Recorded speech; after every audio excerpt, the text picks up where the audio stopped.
In the first place, we'll start this just the way we used to do it. I ask the musician, the artist, to introduce himself to the audience, but the way you would like to be introduced. How should I introduce you? Oh, I'm not sure. I mean, as simply as possible is fine. The bass player for Evergrey, and that's it because that's what I am. Oh, great, great. Well, new album very soon, I guess June the 7th. Yeah, And one if week. just a few days later, you'll be playing here. How is it to face a new tour with a brand new album? Because so many people won't even know the songs. Yeah, it's.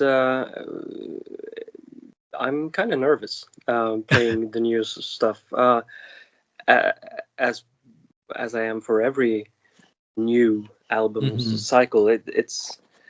It's new songs that we haven't played as many times as the old or Hmm. the previous, songs that we've played for three tours maybe, or whatever. Hmm. So going out on stage and playing those new songs for the first time is, yeah, it's nerve wracking, but it's going to be fun. That's uh, that's what it's all about. So we're just excited to start in Latin America. And this time there's something else because you have a new drummer. Yes, yes, we Because do. I guess everybody knows there's some kind of special relationship between bass and drums. Mm, Uh, how was it to face again with a new drummer this time, a yeah, new it's tour, a it's new album? yeah, a new tour, new album, new music, and a new drummer. Hmm. It's a lot of stuff that is new. It's gonna be fun, and but it is different. Even though Simen, our new drummer, he is an amazing drummer, fantastic, but he's a different drummer than Jonas. Hmm. And even though he's playing the same parts as Jonas, it's still it sounds the same, but it doesn't feel the same because he's a different drummer, which is kind of weird in a way. Hmm. It sounds like it shouldn't be a problem, and it's not a problem, but it feels different. Uh-huh. So it's gonna take a few shows or maybe a tour to kind of get used to his way of playing. And of course, I've played with Jonas for 10 years. Hmm. It's a long time. It's it's a long time, so I know him inside and out, and now Hmm. I have to get to know a new drummer. And So for Evergrey, how is it the rehearsal stuff? Um, do you use to rehearsal in person? We could say in a rehearsal room, or just everyone is in their own studio playing separately. no, we play together, Hmm. but we all obviously we do these song lists for how which songs to play, and then we if we have to relearn something, we do that at home, Hmm. and then when we get together, all of us, then we can kind of just run through the songs and focus on details. It's not like we have to learn the songs when we rehearse. Uh-huh. We want to know the songs before we rehearse, Before, and yeah. then we can kind of work on details and all the important tiny stuff. Hmm. And how do you manage this set list? I guess it must be in certain way. I guess it must be difficult, a hard thing, difficult because Mhm. you have on one side you got a lot of classic songs that everybody wants to hear. On the other side, you got maybe songs you would like to play and the new stuff. Yes. A great mix. Yeah, it's difficult, and it gets harder for every album uh, to to pick a set list that works. And unfortunately, we don't have enough time to learn so many songs. So that, I mean, it would be great to have, you know, different set lists for different tours, but we can't really do that. It's not, that kind of time doesn't exist for us. So I mean, the, we do focus mostly on the newest, I don't know what it is, five records maybe. Mostly we do some older song here and there, but it's not a lot, because we've gotten so many new fans from the last, I don't know, 10 years maybe, from Hymns for the Broken. There's been so many people who discovered the band then, and who for them, you know, Evergrey is, you know, this, you know, the new lineup that has been new for 10 years. So that's Evergrey for them, and maybe they don't even care about, you know, Inner Circle or, you know. You know, you said something a few minutes ago that left me thinking. In the old times, the bands used to do the things you were saying. In the first place, you learn a song and then you go and record it. Yeah. But maybe for a lot of new bands, the process is different, because they say they record a song and then they have to learn to play it for the live show. Is it a little bit weird? Yeah, it is. I mean, it's sort of the way we do things, in a sense, because when we write at home, all of us separate, and then we send all our stuff to everyone in the band, and then, you know, we can choose, you know, which songs are, you know, good together, and then we choose the best, whatever, 10, 11 songs, and then we try to learn those songs at home, so that when we then get to the studio, we can kind of play them. But we don't rehearse them as a band before. We did on one record on the Atlantic. Me and Jonas, we rehearsed for a week before recording the album. That helped a lot. So we knew exactly what we were doing. So we recorded in like 2 days or something. And yeah, go on, please. No, I was done. And what role you played in composing process with this last album? This new record, I think I have a very big role in the composing. As when we started talking about this new record, the writing process and everything, nobody had any real ideas. Nobody had any songs, but I did. I had like 40, 50 different song ideas, more or less finished. Certain songs were, you know, full songs, and certain other things were just maybe just a riff or a chord progression. So I sent all my stuff to Tom and Jonas, and they could choose whatever songs or whatever parts of songs that they liked, and then they could make Evergrey songs from that. So I think there are 11 songs on this record, and 8 of them started with my ideas. Great. So yeah, so that's quite different from the way we usually do things.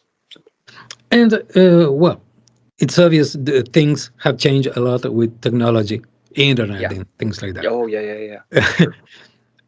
There's something that always I keep in mind. They say the new guys in music, the kids, Hmm. teenagers. Uh, so they say, if you don't catch their attention in 10, 50 seconds, they're Mm. gone. Mm. That kind of things, in some way, make you change the way you face a song. Uh, I don't know. Maybe not longer. You don't make long intro, for example. Yeah. Do you keep that From in mind when you're writing, or I you? don't. No, Uh-huh. I don't care. I write music for me. Hmm. The way I like to hear stuff, and the only people that I care about what they think are the guys in the band. Hmm. And if they feel that this part is way too long, then okay, that's that. Then they might have a point. But I only write for me and for them. I want them to feel like, fuck, this is a great song. If they feel that way, then I'm happy. If nobody else likes it, that's fine because they like it, and that's that's good enough for me. So no. So to answer your question, no, I don't think about how other people will feel about music. No. Yeah, because sometimes a few musicians told me the same. Maybe bands just I don't know, Genesis, Rush, Pink Floyd. Mm. If they would start today, they wouldn't be so successful as they were on the 70. Yeah, exactly. Because people's attention these days, people have no patience for songs longer than 2.5 minutes. Yeah. So, and I mean, 2.5 minutes. That's not even, you know, that's not even starting a Yes song. Hmm. Yeah, So, of course. so Yeah. yeah. But I mean, for me, I grew up on that kind of music. So for Hmm. me, you know, it doesn't matter if a song is 20 minutes or if it's We could say the 40 same minutes. about the concept albums, for example. Yeah, yeah, absolutely. That's something that, yeah, you don't see a lot of that these Hmm. days. Um, there are some, of course, can't think of any just right now, but yeah, uh, maybe it's too much to ask kids these days to sit down with the record for, I don't know, 45 minutes or an hour. Sit Yeah. down, listen, and read the lyrics and get Hmm. yourself into the record. Yeah. And the TikTok generation just they want Yeah. 10 seconds and that's it. Yeah. Yeah, of course. Maybe in the past with this kind of I don't know. I guess it's some kind of culture we could say. I don't know, buying a vinyl, Mm. open it, read the lyrics, and then see the artwork. That's something that it's over. It seems. Yeah, yeah, yeah. Unfortunately, because that was I that was one of the great parts of buying a record when you were younger and sitting there, putting the needle on, reading the lyrics, reading all the thank you lists and everything. It was a whole experience. It wasn't just the music. It was the Yeah. artwork. It was it was a whole package, and Yeah. that Totally. doesn't really exist the same way anymore. Yeah. I guess we started to enjoy a record before listening it Mm, properly. yeah, It started with just watching the artwork and things like that. the artwork. Smell it Yeah, absolutely. even. Yeah, yeah, yeah, for sure. Yeah, Incredible. Yeah. it was different. Yeah, Yeah. those were Well, the days. and even though there's one thing that keeps the same, that kind of universal course. People say they don't listen, they don't hear the bass. What the hell is going on there? I love Yeah. bass. I don't think even rock, heavy metal could exist without bass. No, But definitely. No. why there's so much people that they say that they don't hear? I think maybe for this kind of music that we do, it's very guitar driven. You know, the in order of importance, it's like Mhm. vocals, guitar, drums, and everyone else. Uh-huh.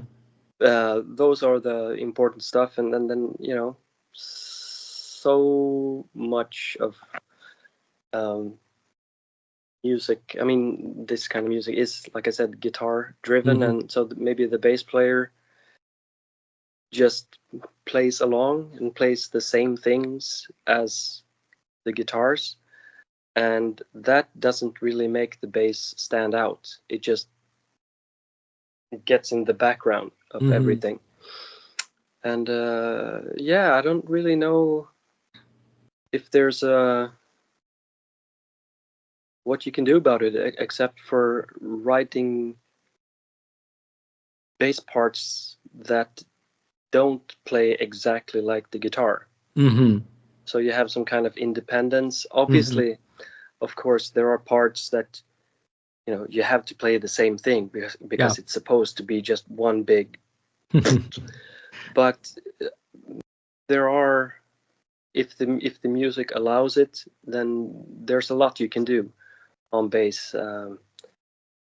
That you just need to have some courage and some ideas, Yeah. and just dare to play something different. You know, an Argentine bass player told me once that the people feel the bass, but they don't Mm. know it. They don't know Yeah, it. That's the bass. yeah, exactly. And when it's gone, it's gone, Yeah. but you don't know what it is, but something is wrong. It's like, Yeah. Yeah. yeah. Even don't want to talk bad words about anything anybody, but Mm. even when you go to see a band with a recorded bass, it's different. It's not the same. No, no, it's different. It's different for sure. Yeah. Well, what can we expect for this Latin American tour? We can expect a band on stage to have fun,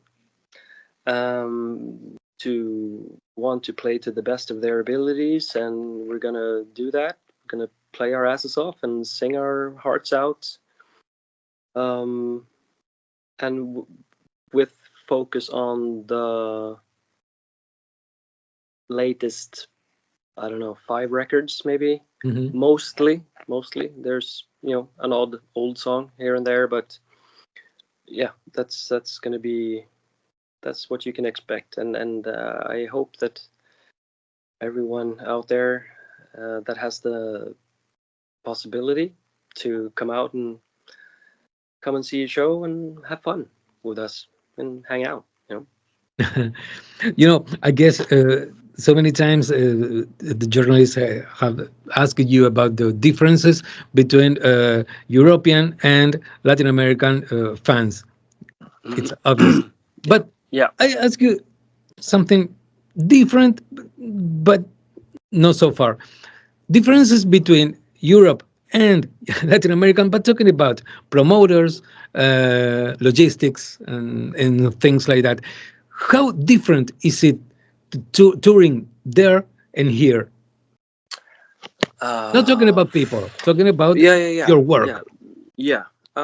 Well, um the, the main difference is for us anyway. Uh, there's flying in Mm. South America or in Latin America.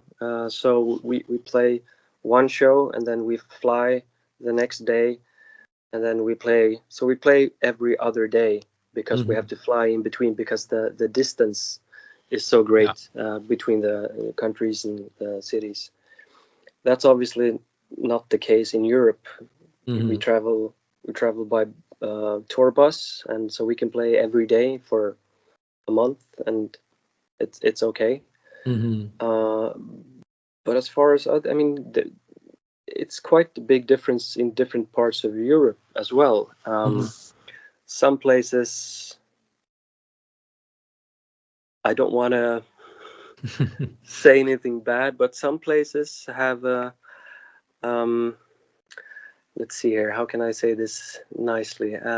Have different ideas about um, like such a simple thing like having a toilet, a working toilet backstage. Some places that's not the case, and Mm. other places are very good. Uh, one of the best places, one of the best countries to play in Europe, I think, is the Netherlands. There's just everything is spot on everywhere, and it's everything works. Everyone is friendly. Everyone is just. It's one of the best countries to play. It's too bad it's so small. It's a very small country. It should be Uh-huh. a lot bigger uh, because it's a great country to play in, and also Germany is really good. Stuff usually works there. Stuff usually works everywhere, but there are places here and there that are very far behind in the development of Uh-huh. normal rock society, sort of. Okay. Nothing to do with Evergrey. Mhm. I guess I remember you. Uh, I don't know. Very much years ago. You were playing in Therion. Yes. Yeah. How was it for you to play with Christopher Johnson? Because there are different opinions about playing in Therion. How was it for you? It was great. That was one of the. I mean, those years I spent with in Therion was some of the best. I mean, I've said this before in a different interview, but with Therion there were so many firsts. It was the first time I was in a proper studio. It was the first time, you know, touring, first time going to South America, first time going to the States, first time going to Japan. Um, a lot of firsts. So it was a great learning ground.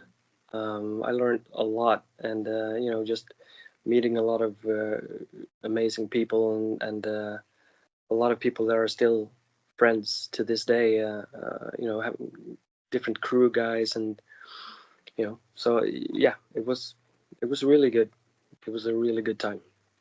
Great, great. Well, just to end the interview, could you please invite Argentine fans to go to see you next June here in Buenos Aires? Oh, absolutely. You guys watching this or listening to it, come and see the show. Bring all your friends and tell all the other friends that maybe don't have the means to come. Because if you all come to the shows, uh, we can do this more times. Wouldn't that be amazing to have us in your beautiful country more times? That would be great. Okay, perfect, perfect. We wish you all the best. It was great to have you Thanks for on having the me. interview. Thank you very much. Goodbye, man. Thank you for having me, man. Thank you. Bye bye. Bye bye.